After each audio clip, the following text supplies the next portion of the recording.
Hello students, in this video we are going to do binary search.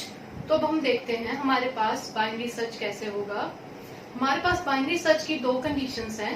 First condition हमारे पास ये है कि हमारे पास बाइनरी सर्च जो है वो सिर्फ एरेस में ही होता है। तो हमारी पहली कंडीशन क्या है, बाइनरी सर्च सिर्फ एरेस में ही होगा। एंड सेकेंड कंडीशन हमारे पास ये है कि अगर हमारे पास एरे जो है वो सॉर्टेड फॉर्म में है तभी हमारे पास बाइनरी सर्च हो पाएगा। इसका मतलब है हमारे पास सिर्फ सॉर्टेड एरे में ही बाइनरी सर्च हो पाएगा। तो ये हमने फर्स्ट कंडीशन को अलग से क्यों लिखा है, क्योंकि जो हमारे पास लीनियर सर्च है वो एरेस में भी हो सकता है, लिंक लिस्ट में भी हो सकता है, लेकिन बाइनरी सर्च जो है वो सिर्फ एरेस में हो सकता है। और कौन से एरेस में हो सकता है, वो वाले एरेस में ही हो सकता है जो सिर्फ सॉर्टेड एरेस है। तो हम देखते हैं असली में हमारे पास इसकी वर्किंग कैसे है। तो हम सपोज हमारे पास एक एरे है, हम एक एरे ले रहे हैं जिसका नाम हमने ले लिया ए। अभी हमारे पास इसका इंडेक्स है 0, 1, 2, 3, 4, 5 एंड 6। तो ये एरे का हमारे पास इंडेक्स है। तो हम इसमें अब एलिमेंट्स ले रहे हैं। तो ये हमारे पास एलिमेंट्स है। अब इसमें देखो हमारे पास ये असेंडिंग ऑर्डर में ही है ना, 8 से बड़ा 10 है, देन 16, देन 42, देन 86। तो हमारे पास ये असेंडिंग ऑर्डर में है। इसका मतलब है ये हमारा एरे जो है वो सॉर्टेड फॉर्म में है। अगर ये सॉर्टेड फॉर्म में है तभी हम बाइनरी सर्च इसमें कर पाएंगे। अगर सपोज हमारे पास अनसॉर्टेड एरे है तो उसको पहले हमें सॉर्ट करना पड़ेगा, फिर हम उस पर बाइनरी सर्च लगा पाएंगे। तो हम देखते हैं हमारे पास एक्चुअली में बाइनरी सर्च में क्या होता है। तो इसमें हमें ये चीज याद रखनी है कि जब भी बाइनरी सर्च की बात होगी हमें मिडल वैल्यू याद आनी चाहिए। मतलब कि इसमें हमें मिडल वैल्यू निकालनी है। और हमारे पास जब भी मिडल एलिमेंट हमारा जो सर्चिंग आइटम है उसके इक्वल होगी तभी हमारे पास लोकेशन रिटर्न होगी। अब हम देखते हैं ये कैसे हो रहा है। तो यहाँ पे देखो हमारे पास लिखा है बी सर्च। ये हमारे पास एल्गोरिथम का नाम है, ये हम कुछ भी रख सकते हैं। अब ए हमारे पास क्या है, ये हमारे पास एरे का नाम है ए। एन हमारे पास क्या है, total number of elements in the array, वो हमारे पास एन है। तो हमारे पास इस केस में कितने एलिमेंट्स हैं, 1, 2, 3, 4, 5, 6, 7 एलिमेंट्स हैं। तो हमारे पास एन क्या हो गया, इस केस में 7 हो गया। हमारे पास आइटम क्या है, आइटम हमारे पास वो एलिमेंट है जिसको हम सर्च करना चाहते हैं। तो हम सपोज करो कि हम यहाँ पे 42 को सर्च करना चाहते हैं। तो हमारे पास यहाँ पे आइटम क्या हो गया, आइटम हमारा हो गया यहाँ पे 42, क्योंकि हम 42 को सर्च करना चाहते हैं। तो अब देखो यहाँ पे हमारे पास है location is equal to -1। Location हमने -1 क्यों ली, ये हमारा वो केस है जब हमारे पास एलिमेंट नॉट फाउंड होगा। तो यहाँ पे हम लास्ट में आएंगे, हम यहाँ से सेकंड स्टेप से स्टार्ट करते हैं। यहाँ पे हमारे पास क्या हो रहा है, बिगनिंग इज इक्वल टू 0। ये हमारे पास क्या है कि हमारे पास इंडेक्स की बात हो रही है। किसकी बात हो रही है, इंडेक्स की बात हो रही है। हमारे पास बिगनिंग कहाँ पे आ गई, 0 पे आ गई। एंड एंड हमारा क्या हो गया, एंड हमारा क्या हो गया n-1। एंड हमारा क्या है, यहाँ पे 7 है, तो एंड क्या हो गया 7 - 1 जो कि 6 हो गया। तो हमारे पास 6 इंडेक्स कहाँ पे है, ये रहा हमारा 6 इंडेक्स। तो ये हमारा एंड हो गया। तो अब देखो हमारे यहाँ पे लूप चल रहा है। कब तक ये लूप चल रहा है, जब तक हमारे पास beginning smaller than equal to end है। मतलब कि जब तक हमारे पास बिगनिंग एंड से पहले आ रही है या फिर दोनों साथ में आ रहे तब तक ये लूप चलेगा। अब यहाँ पे देखो beginning smaller than equal to end का क्या मतलब है। स्मॉलर का मतलब सिर्फ अगर स्मॉलर है तो स्मॉलर का मतलब है कि बिगनिंग एंड से पहले आ रही है। जैसे इस केस में आ रही है, बिगनिंग पहले आ रही है ना, एंड बाद में आ रहा है, तो ये हमारे पास स्मॉलर का केस हो गया। अब यहाँ पे साथ में इक्वल टू भी है। इक्वल टू का क्या मतलब है, जो बिगनिंग और एंड दोनों सेम पोजीशन पे आएंगे तब भी ये लूप चलेगा। फिर ये लूप कब हमारा रुकेगा, जब हमारे पास ऐसा केस आ जाएगा, एंड पहले आ जाएगा, बिगिनिंग बाद में आएगी, उस टाइम पे ये लूप रुक जाएगा। तो हमारे पास ये लूप अभी चल रहा है, beginning is smaller than and, तो इस केस में तो स्मॉलर देन एंड है, तो ये चल रहा है अभी लूप। अब हमने क्या करना है, मिड की वैल्यू निकालनी है। मैंने अभी आपको स्टार्टिंग में क्या बताया था, इसमें हमारे पास हमेशा हमने मिड की वैल्यू निकालनी होती है। तो ये देखो, ये जो हमारे पास है ये साइन, ये फ्लोर फंक्शन है। ये मैथ्स का जो हमारे पास फंक्शन होता है, फ्लोर फंक्शन मतलब कि जब हम राउंड ऑफ करके वैल्यू निकालते हैं। तो ये हमारे पास, हम यहाँ पे एल्गोरिथम लिख रहे हैं ना, तो इसलिए हमने मैथ्स वाला ये लगाया। सो अब हमारे पास मिडल हमने निकालना है। मिडल कैसे निकलेगा? Middle is equal to beginning का इंडेक्स देखना है। मैंने बताया आपको कि हमें इंडेक्स वैल्यू को ही देखना है। तो बिगिनिंग का इंडेक्स क्या है हमारे पास? 0 है, यहाँ पे 0 पे है ना बिगिनिंग, एंड एंड का इंडेक्स हमारे पास क्या है? 6 है। तो 0 + 6, ये फॉर्मूले के हिसाब से 0 + 6 डिवाइडेड बाय 2, तो हमारे पास मिड क्या आ गया? हमारे पास मिड आ गया 3। तो हमारे पास 3 कहाँ पे इंडेक्स? ये रहा हमारा इंडेक्स 3। सो ये हमारे पास मिड आ गया। अब यहाँ पे देखो, इफ आइटम मतलब जो हम सर्च करना चाहते हैं, जो कि हमारा यहाँ पे 42 है, हमने लिया हुआ है, is equal to a mid. तो ये हमारे पास ए मिड क्या है? मिड हमारा 3 है, क्योंकि मिड हमारा इंडेक्स है। बट ए मिड हमारे पास क्या है? ए मिड उस इंडेक्स में स्टोर वैल्यू है। जब भी हमारे पास सिंपल ऐसे लिखा होता है, अगर मिड या फिर आई, उसका मतलब हो जाता है इंडेक्स है। अगर उसके साथ हमने एरे बनाया हुआ है, ए लिखा हुआ है, तो वो हमारे पास क्या हो जाएगा? उसके अंदर की वैल्यू। तो हमारे पास मिड के अंदर की क्या वैल्यू है? 42 है। तो हमारा ए मिड भी 42 है और हमारा आइटम भी 42 है। तो क्या ये कंडीशन ट्रू हुई? If item is equal to a mid, हाँ जी ये तो ट्रू हो गई। तो हमारे पास क्या होगा? मिड की जो वैल्यू है वो लोकेशन में चली जाएगी, मतलब यहाँ पे राइट टू लेफ्ट होगा। सो मिड की हमारे पास क्या वैल्यू है? इस टाइम पे 3 है ना इंडेक्स की वैल्यू मिड वाले, तो हमारे पास 3 वैल्यू कहाँ चली जाएगी? लोकेशन में सेव हो जाएगी। तो अब हमने ये सब चीजों से हम बाहर आ जाएंगे, क्योंकि हमारे पास लोकेशन आ गई है। हम सबसे बाहर आके सिंपली हमारा ये आउटपुट आ जाएगा कि हमारे पास जो आइटम हम सर्च कर रहे हैं वो 3rd इंडेक्स में है, 3 इंडेक्स पे है। तो हमारे पास लोकेशन में 3 सेव हो जाएगा। तो अब सपोज करो कि अब हमें सर्च करना है 86। तो 86 हमारा ये रहा। अब ये हमारे पास आइटम हो गया, 86 हमारा अब आइटम हो गया, हमें वो सर्च करना है। तो अब हम दोबारा देखेंगे हमारे पास कैसे हो रहा है। हमारे पास बिगनिंग और एंड तो यही है, बिगनिंग 0 पे, एंड हमारा 6 पे। तो अब हमारे पास while beginning is smaller than end, वो भी है।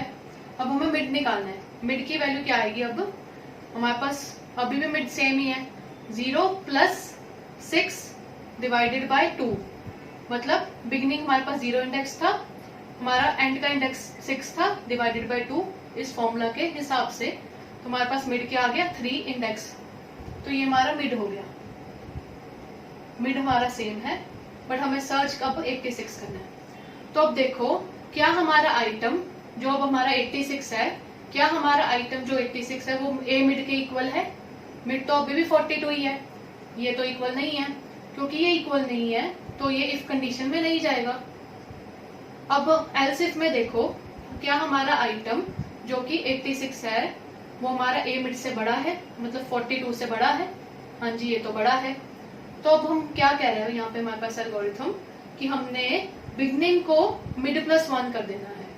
बिगनिंग को मिड +1 हम क्यों कर रहे हैं? अब सपोज करो ये हमारा एरे है, अब ये हमारे पास एरे में मिड आ गया, ठीक है। तो ये हमारा एरे जो है ये हमारे पास असेंडिंग ऑर्डर में, हमें पता है अगर हमारा आइटम मिड से बड़ा है तब हम क्या करेंगे? हम लेफ्ट साइड को इग्नोर कर देंगे, क्योंकि हमें पता ही है हमारा आइटम मिड से बड़ा है, तो इसी साइड पे आइटम प्रेजेंट है, तो हम लेफ्ट को इग्नोर कर सकते हैं। अगर हमारा आइटम मिड से छोटा है तब हम राइट साइड को इग्नोर कर देंगे, क्योंकि हमें पता है मिड से पहले वाले इसी जगह पे ही हमारा आइटम, तो हम इसको इग्नोर कर सकते हैं ना उसके बाद वाले को। तो हम यहाँ पे यही कर रहे हैं कि अगर हमारा आइटम मिड से बड़ा है तब वो क्या करे, हमारे पास बिगिनिंग ही यहीं से कर दे, मतलब कि स्टार्टिंग ही उसके नेक्स्ट पोजीशन से कर दे, एंड वहीं पे ही रहेगा, एंड को नहीं चेंज करना, सिर्फ बिगिनिंग को चेंज करना है। और यहाँ पे हमारे पास अगर आइटम छोटा है तो एंड को चेंज कर दे, मतलब कि अगर हमारा आइटम मिड से छोटा है तो एंड हमारा मिड से पहले आ जाएगा, अगर हमारा आइटम मिड से बड़ा है तो बिगिनिंग हमारी मिड के बाद आ जाएगी। और ये मैंने आपको बता दिया कि क्यों होगा, क्योंकि अगर बड़ा है तो हम इसको इग्नोर कर देंगे, अगर छोटा है तो हम इसको इग्नोर कर देंगे, हम राइट साइड पे जाएंगे ही नहीं। तो अब यहाँ पे देखो, हमारा इस केस में आइटम जो है वो हमारा मिड से बड़ा है, तो इसलिए हम क्या करेंगे, हमें पता है कि लेफ्ट साइड में तो वो होगा ही नहीं, क्योंकि मिड से बड़ी वैल्यू है ना हमारे पास, तो इसलिए हमने बिगिनिंग ही मिड +1 कर दिया, मतलब हमारी बिगिनिंग ही अब यहाँ से स्टार्ट होगी। हमने इसके पुराना वाला भूल जाना है, यहाँ पे कुछ भी नहीं है। सपोज अब यहाँ पे कुछ भी नहीं है, तो अब हमारे पास अब बिगनिंग की न्यू वैल्यू आई है और एंड हमारा वही का वही है, ये हमें याद रखना है। बिगनिंग हम यहाँ पे क्यों लाए हैं, क्योंकि हमने इस पूरे को इग्नोर करना है, एंड तो वही रहेगा ना, एंड पे तो हमें कुछ नहीं करना। हम बिगनिंग को यहाँ पे लाए हैं क्योंकि इस पूरे को इग्नोर करना है हमने। तो अब हमारे पास दोबारा से लूप चलेगा, क्योंकि बिगनिंग और एंड की हमारे पास न्यू वैल्यू आई है। न्यू वैल्यू आई है तो दोबारा से हम मिड काउंट करेंगे ना, क्योंकि मिड की भी न्यू वैल्यू आएगी हमारे पास। तो हमारे पास अब क्या हो रहा है, अब हम नए मिड की वैल्यू काउंट करेंगे। तो हमारे पास मिड की अब क्या वैल्यू आएगी, बिगनिंग का क्या इंडेक्स है 4 प्लस एंड का क्या इंडेक्स है 6 डिवाइडेड बाय 2, ये क्या आ गया हमारे पास 10/2 जो कि आ गया 5। तो अब ये बोल रहा है हमारे पास कि 5 इंडेक्स पे हमारी मिड की वैल्यू आ गई, अब हमारा न्यू मिड आ गया। अब हम दोबारा से चेक करेंगे कि क्या हमारा आइटम जो कि 86 ही है अभी भी जो हम सर्च कर रहे हैं, वो ए मिड के इक्वल है। मिड अब हमारा क्या है, ए मिड 94, क्या ये 94 के इक्वल है, नहीं, ये तो अभी भी नहीं इक्वल। क्या हमारा आइटम जो 86 है क्या वो 94 से बड़ा है, नहीं, ये तो बड़ा नहीं है। तो अब हमारे पास क्या बचा, सिर्फ एल्स कंडीशन बची। अब ये क्या बोल रहा है, एंड को मिड -1 कर दो, मतलब कि इसका क्या मतलब हुआ कि अब हमारा आइटम जो है वो उससे छोटा है, इसलिए अब हम एंड को इस साइड शिफ्ट कर रहे हैं, क्योंकि हमें पता है कि लेफ्ट साइड में सारे छोटे एलिमेंट्स हैं, फिर राइट में सारे बड़े एलिमेंट्स हैं, तो इसलिए हमारा अब एंड जो है वो शिफ्ट हो गया लेफ्ट साइड पे। अब एंड हमारा क्या हो गया, मिड -1 हो गया। अब एंड हमारा कहाँ पे पहुंच जाएगा, एंड हमारा मिड ये है -1, मतलब बिगिनिंग वाली साइड पे ही हमारा एंड पहुंच गया, दोनों एक साथ पहुंच गए। अब हमारी नई मिड की वैल्यू आएगी, क्योंकि हमारे पास एंड की वैल्यू चेंज हो गई है। आपको ये याद रखना है कि एक टाइम पे एक ही चीज शिफ्ट होगी, या तो एंड शिफ्ट होगा या फिर बिगिनिंग शिफ्ट होगी। अगर हमारे पास राइट साइड पे हमारे पास आइटम है, इसका क्या मतलब हुआ, राइट साइड में बड़े आइटम्स थे ना हमारे पास, तो हमारे पास अगर राइट साइड पे आइटम है तो फिर हमने लेफ्ट साइड को इग्नोर कर देना है। अगर हमारा आइटम लेफ्ट साइड पे है तो हमने राइट को इग्नोर कर देना है। तो ये हमारा सिंपल है।